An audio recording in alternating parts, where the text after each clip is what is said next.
Before we officially kick off the evening, we would like to introduce Stacia Bedford, head coach and course leader of the wonderful MAFE team.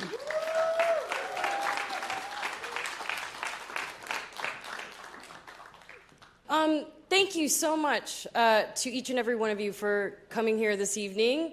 This is our third annual Demo Day event.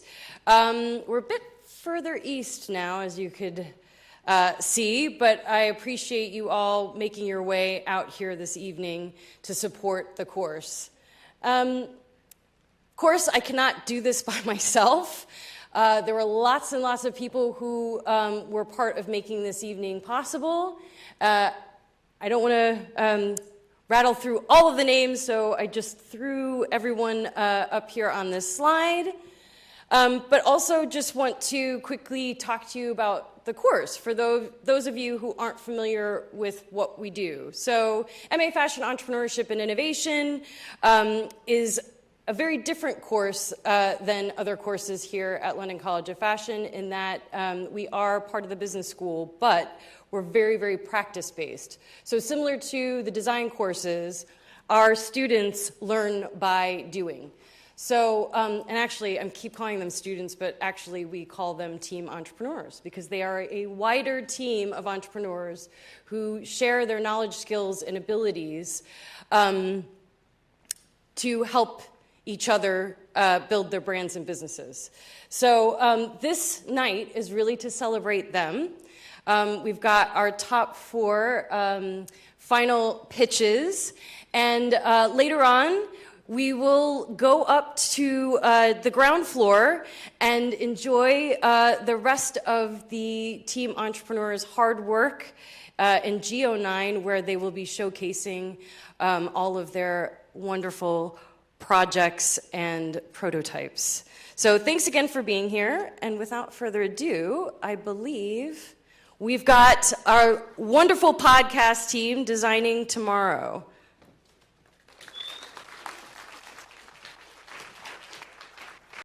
Hello everyone, we are Designing Tomorrow, your guide to sustainable entrepreneurship, a podcast for entrepreneurs by entrepreneurs. Namaste, I'm Kanishka, joined by Anqi and Amayo. Today we are bringing to you a live panel on the topic Sustainable Entrepreneurship and Beyond Businesses. We are a student of MA Fashion Entrepreneurship and Innovation, and I hope you guys enjoy. Good evening, everyone. My name is Anqi, and I am very honored here to be your moderator for this special panel event. Joining us are 4 inspiring women who have already made strides in their fields. First, we have Sierra, the founder of Crolage, a brand that brings unique handmade crochet two-pieces to life.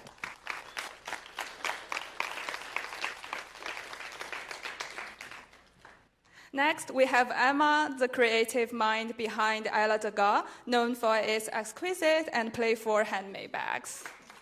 Yeah. We're also very excited to welcome Sabrina, the innovator behind POM, a brand revolutionized period underwears. Lastly, we have Tamanna, co-founder of Curated Findings, an online resale platform that's making waves in India. All of them are not only leading successful business, but also are breaking barriers and paving ways for future entrepreneurs. So let's hear their stories, insights, challenges. Welcome, ladies. Thank you so much for being here tonight. My first question would be, what is the most surprising thing or fact that you have overcome during managing your business? Okay. Oh, hi, everyone. I'm Emma, founder of Isla, which is a slow fashion handbag brand. So there's many things, but one thing I can think of is you end up learning so much about yourself, literally to the core. And I think the quicker you do this, the better, because your strengths and weaknesses get highlighted very early on, especially your weaknesses. You're very much out there in the open. And the quicker you find this, the better, because then you can hire accordingly, which is super important. So working out what they are and then building a team around that, because essentially you want to build a team that inspires you and bring in the best people and bring in people that are better than you and better than your skill set. So that's something that's really has highlighted it to me. Hi, my name is Sierra, and I'm the founder of Crolage, a crochet, sustainable, slow fashion business. And the most surprising thing for me has been how much space there is for everyone and what you do.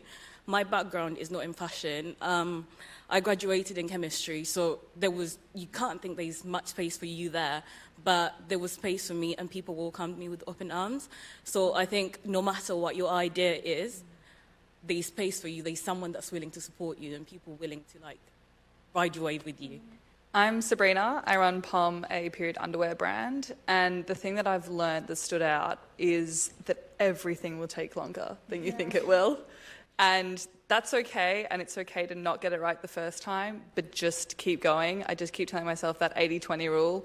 It takes you so long to get that 80% done, and it will take 80% of effort to get that extra 20 done. So sometimes 80% is okay, because as a perfectionist, you want to keep working on things, and that just takes up so much time. So just keep moving and keep yourself in check.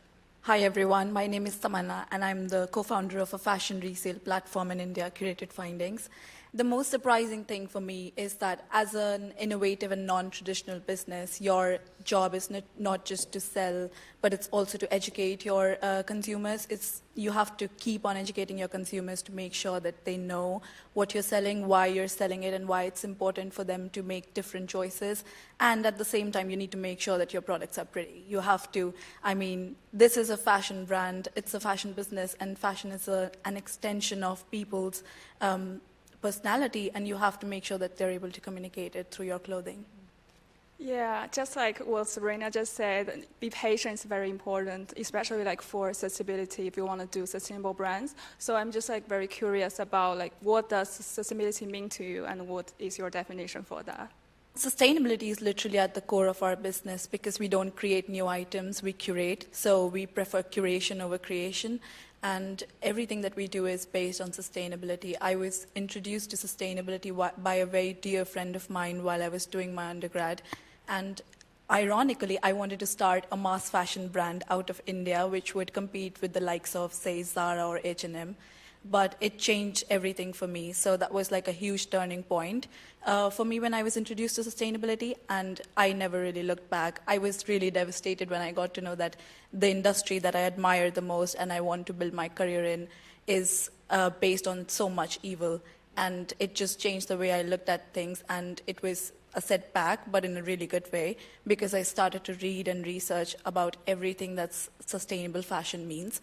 And yeah, it's literally at the core of our business. So we make sure that whatever we are doing, we're not creating, and we're simply curating, even if that means upgrading what we already have, upcycling it. So we also partner with artists, and we get them on board to make the same clothing in a new way.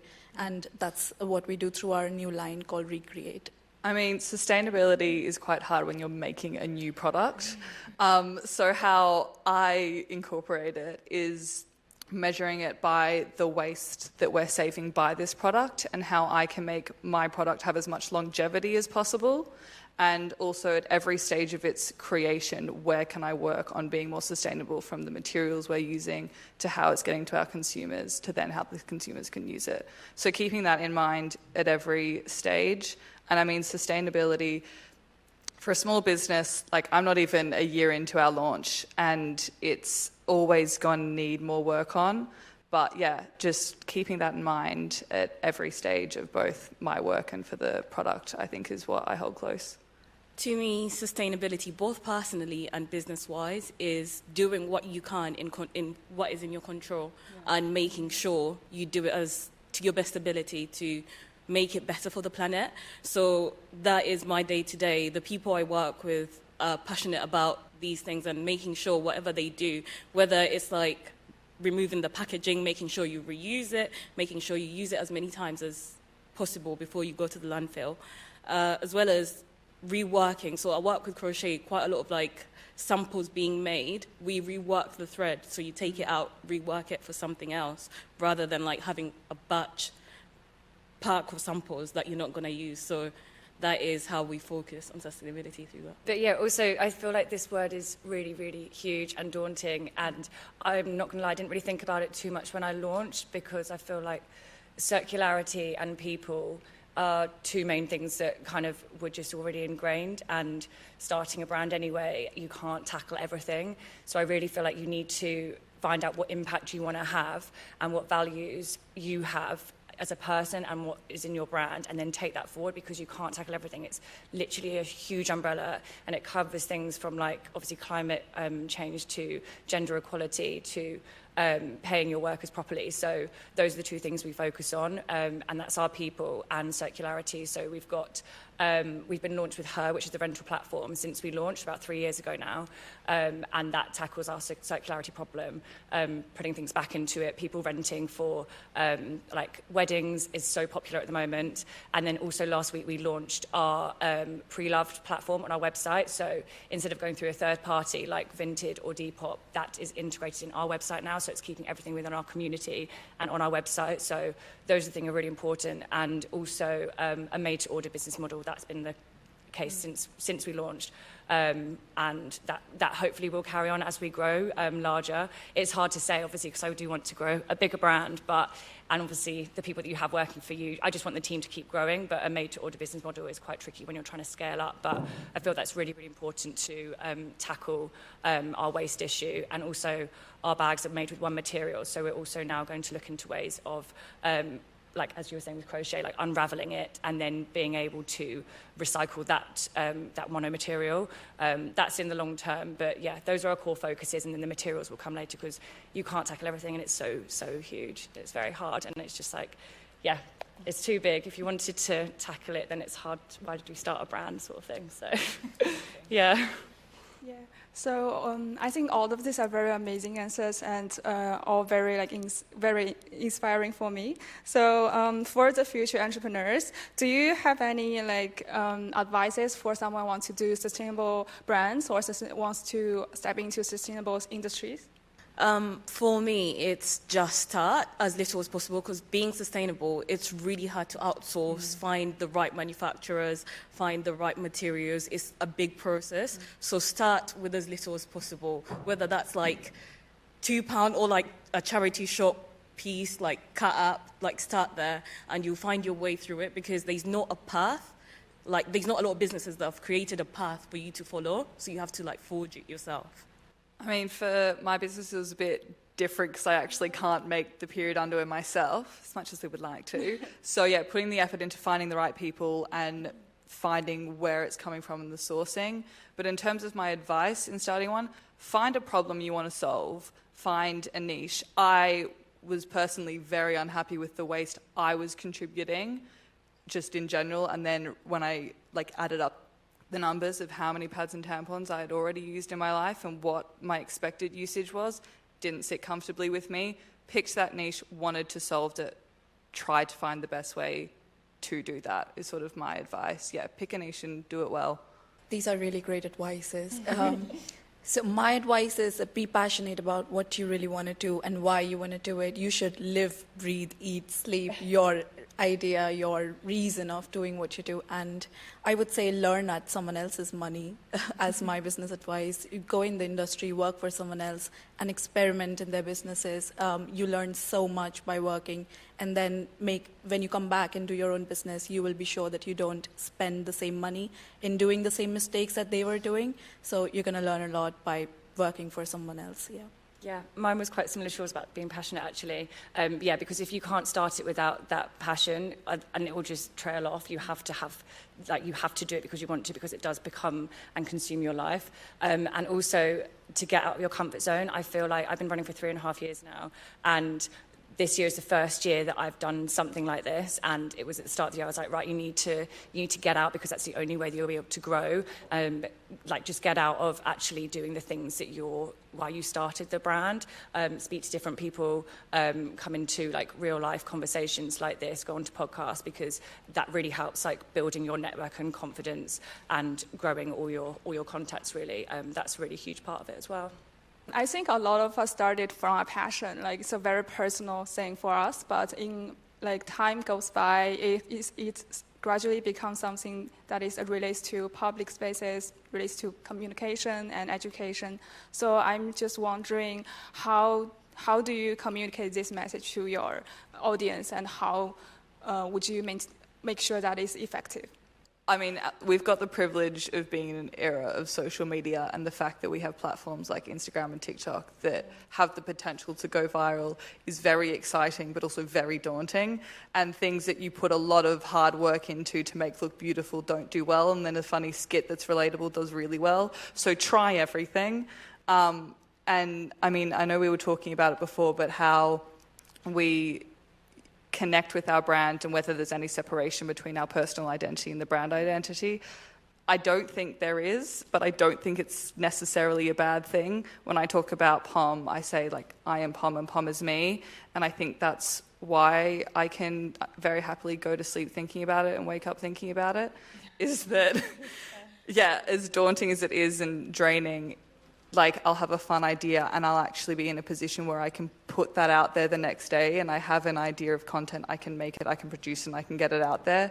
So yeah, taking advantage of the fact that I'm in full control of my website and my brand on all socials is daunting yet exciting. So yeah, try everything. Don't be too stressed, is my advice. Communications is a really tricky part when it comes to innovative and purpose-driven businesses, because you are not really sure where to draw a line between communicating your values and trying to sell your products at the same time. So it's something that we constantly keep on working on, and we are not afraid of going back on what we're doing. So we keep on experimenting. We keep on trying to understand how the youth wants to be communicated. At the same time, we keep on trying to make sure that at the end of the day, it's about the products and it's about fashion as well. So yeah, a perfect balance with that really helps.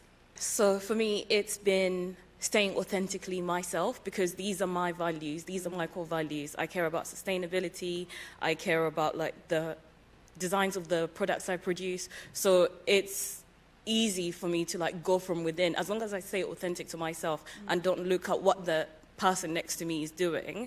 It's easy for me to communicate that through social media, make the right content, because it will naturally come to me. But as soon as, which has happened before, I look somewhere else and I look at someone else and I'm like, they're doing this, they're doing that. That's when I start to lose myself. Yeah. So as long as I stay authentic to myself, I can easily communicate what I'm trying to sell. Yeah, no, definitely. It is staying authentic to yourself, because you can't really be trying to be someone else and trying to copy, which is so hard not to do, isn't it? When you just so tempting, the competition. It's not even competition is obviously good, but it becomes quite daunting, and then you kind of, everyone is on their own path, and you have to stick to your own pathway and not get distracted by other people. Like, you're on your own journey. For us, it's building our community, which is just a huge part of the brand. It has been there since the start. I mentioned that people was a huge part of the business, so online and offline. We do a lot of like pop-ups and markets and events like that as well, which is just huge. We're lucky to have a studio, so we do a lot of open studio events where people come in, our community comes in. That's our way to in real life connect with them, because on social media it is hard to get the message across, but like you said, the more authentic you are, people can read between the lines nowadays. Like, they want to see a real person behind there, but it is then hard because you've got your personal life and then you've also got your brand, and it's hard to differentiate the two, and it does become like kind of overlapped a bit quite a lot of the time. And you don't want to put too much out there, but also people are really nosy. I'm really nosy. You like seeing what's going on behind the scenes, and definitely putting like behind the scenes work on there as well, and not just kind of like final product, showing the team, showing the studio, the whole journey, the whole process. I feel that's really key, and taking your community and consumers like along this journey with you. As we're approaching the end of like this session, I'm wondering, do you have any questions for our guests? Hi, yeah, so I've just had a look at your Instagram and I really love your work. It's really cool, really innovative. In terms of crocheting, have you developed that skill over time because you said you haven't got a background in fashion, or have you strategically started crocheting so you could start the business at hours that flowed if you haven't got a background in fashion? So I learned how to crochet at school for like a semester. I hated it. So that was just doing squares, and I've really always wanted to do fashion, but if I was good at both creativity and science, and it was easier like to cop out and just do science. So I did that, and when I was working, I had so much time, And I was like, right, I'll pick it back up. And then I started creating things and it just started rolling. If you commit to it, you do learn and you surprise yourself, which I did for me. I quite surprised myself in the sense that I didn't know where I was going. Most of my design process is literally get the thread, start, don't know where I'm going, and I get to wherever. And that's how I enhance my skills. I just wasn't scared of what could turn out. Most of the time it turned out bad, but then start again, keep going, and nurture your skill. Your social media strategy, did you go into social media with a full strategy, or did you just post your development and grew to a following of over 100,000? I just posted over time, but I do think one of the things that did really help me was the quality of my content. So make sure you're communicating yourself, your work, and literally breathe your work. It will come through. People will come follow you. People will see what you're doing. But I do think I was really lucky in the terms of the time when I started. Crochet was becoming quite big. People were more interested then. So I think timing, quality of content, and also like you're being passionate about it. People can see that. In building your businesses to be sustainable, and you're working your marketing strategies to increase the demand for your brands, how are you scaling so that you can meet the demand as it's coming in and also remaining sustainable at the same time? Yeah, that is a good question, and that's actually something I'm like tackling with quite a lot at the moment as we grow. So we're a team of 5 of us. There's 2 of us full-time and 3 people that are consultants, freelancers. I've stepped away from the making side of it. So when it comes to production, that's kind of our like sustainability side of things. And because it's made to order, and I actually spoke to someone a few weeks ago. In fact, a lot of people highlighted this to me. I'm doing a lot of courses, and I've stepped away from the making side of it, so I'm trying to grow the brand. They were just saying, because I had like these goals and ambitions for like the next 5-10 years, and they were like, you do realise because everything's made to order in London, how are you going to reach those goals? So that's actually what we've been not struggling with, it's just, and obviously I haven't had any investment or anything like that, so we're just working with what's in the bank at the moment. So they're suggesting that I start hiring more of a production team, even though the orders aren't coming in, and then you have to grow accordingly. And if the people are there, if the production team's bigger, then hopefully that will encourage us to grow the business more. I hope I've explained that properly, but that is a struggle actually at the moment because I can't afford to, because obviously when the money comes in, because the bags are being bought, the orders are coming in, then that's when we fulfill them. So that's our business model at the moment, but there's a cap to the growth, I've started to realise, and I'm okay with that. It's just kind of knowing that now and planning accordingly. I have a question to Tamanna. So the second-hand resale industry, it's really hard to stand out. So I just wanted to ask, how did you differentiate yourself at the start? Actually, it's really different when it comes to India versus, say, UK, because second-hand industry was actually born in the UK, is what I concluded in my dissertation. And when it comes to India, because it's such a traditional country, and we are really driven by what the society thinks of us. So it was really difficult to sell second-hand clothing because people were really concerned about the hygiene factors. Why are you wearing second-hand? Can you not afford real clothing? Can you not afford fresh clothing was always a question. But because we are also a country that is really influenced by what's happening in the West, and the youth of the country adapts really quickly. So they were very much willing to change the way that they want to shop. They wanted to buy the same brands, but they didn't want to contribute towards the profits of those brands. So they were open to trying and willing to trying second-hand clothing. So in terms of competition, when we started in 2020, we hardly had any second-hand stores in India. And that's where we got our first privilege as well. Emma kind of already touched on it, talking about investments, but how did you guys fund the business right at the beginning?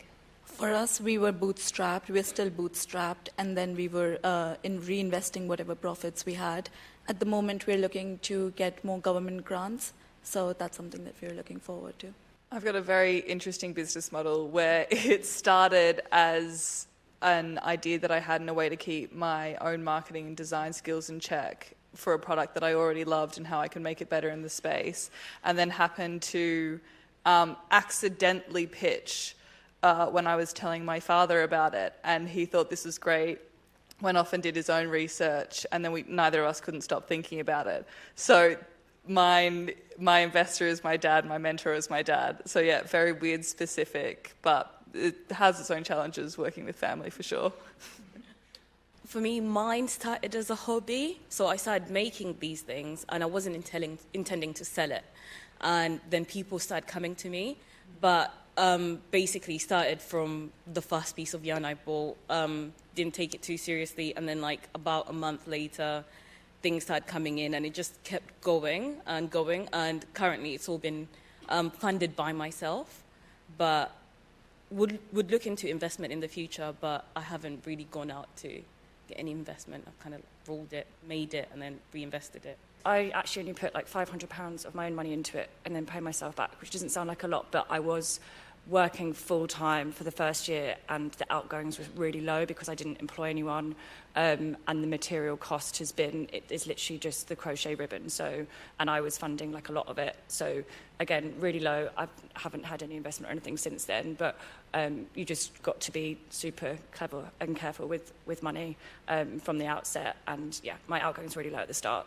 For the whole year, I didn't pay myself, so that was another big thing. But yeah, we're looking at grants this year for the first time too. Thank you so much today. Please enjoy the rest of the night. Thank you, everyone.